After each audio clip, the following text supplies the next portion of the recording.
walking on the same leg she used to escape from Tibet, powered by a heart that has given up hope she will ever be able to return.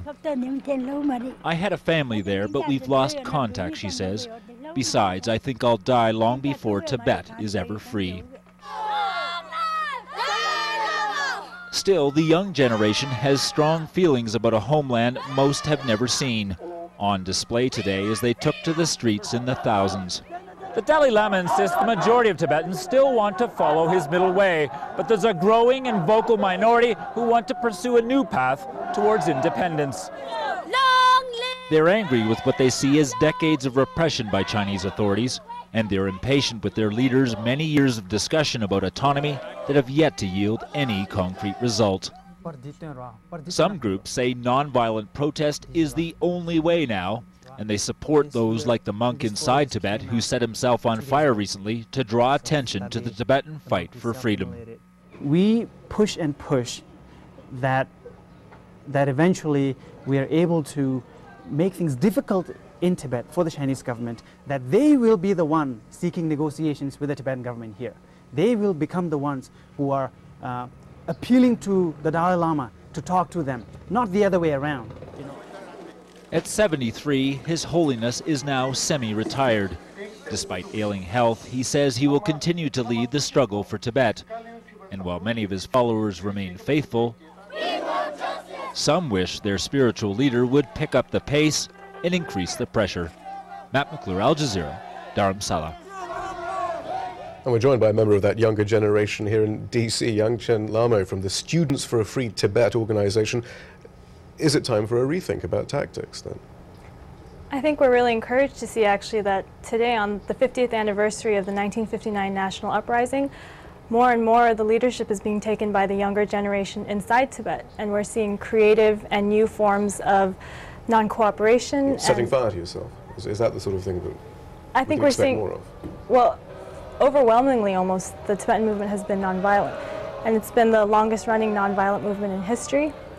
And I think what we've seen most recently that has become really the future of the Tibetan movement is that the younger generation and their creative new forms of grassroots organization are what are really taking the Tibetan movement to the next level and inspiring a generation of Tibetans and Tibetan communities in exile to stand in solidarity with our brothers and sisters. You're not seeing a real debate, though, about more direct action, sabotage, violence of any sort, self-immolation, and so on? I think Tibetan culture, history, religion has always valued at its very root and core the principle of nonviolence. And I think that permeates every aspect of Tibetan life and belief and tradition. And I think it will continue to almost overwhelmingly for the future. If we do see isolated incidents of violence, I think that they are just testament to the fact that the Chinese government's brutality in Tibet has been so extreme and really pushed Tibetans to the edge. Can you expect much help from Washington? We're hoping to. We actually just had our first ever Tibetan National Lobbying Day yesterday with over 150 representatives of the Tibetan communities in the United States, meeting with their over 60 representatives, congresspeople and representatives.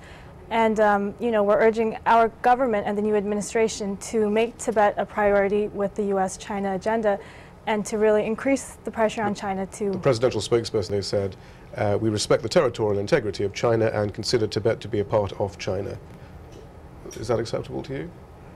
Well, of course, we'd hope to see more pressure from the U.S. government. The United States has a long-standing history of supporting Tibet, and especially the House and the Congress, but we would like to see that the international community and the United States engage in a multilateral effort to increase the pressure on China to end the human rights abuses. Some of the confusion might be because, I mean, it's unclear sometimes what you actually want. Your organization is called Free Tibet. Yes. What does that mean, though? Freedom of speech, freedom of movement, freedom of religion. So it could equally be called Students for an Autonomous Tibet within China. Well, Students for a Free Tibet, we stand for independence. You and do? We stand for self-determination for the Tibetan people. And exactly what would the model be then? Would it be a reversion to the Dalai Lama being the supreme authority on everything, no democracy and so on? Or, no, not at all. Actually, what it was beforehand, of course. It would stand for the Tibetan people to have the right to self-determination, to be able to decide their own political future and run their own economic development. And it would also stand for a democracy, as His Holiness the Dalai Lama himself has advocated for years and years and years, and it would not at all go back to a previous Tibet that was pre-1950. it would be in the hands of the Tibetan people to develop their own future. Yangchen Lama, thank you for clarifying. The White House's candidate for a top U.S. intelligence post has withdrawn his nomination. Former U.S. Ambassador Charles Freeman, who is now president of the non-profit group, the Middle East Policy Council, had been picked to head the country's National Intelligence Council. The NIC analyzes U.S. national security issues drawn from all the government's intelligence agencies. He'd been criticized by some in Congress, including Senator Joe Lieberman just on Tuesday, for remarks seen as critical of Israel. In 2007, he went on the record to say, quote, "The brutal oppression of the Palestinians by Israeli occupation shows no sign of ending." And a few moments ago, Freeman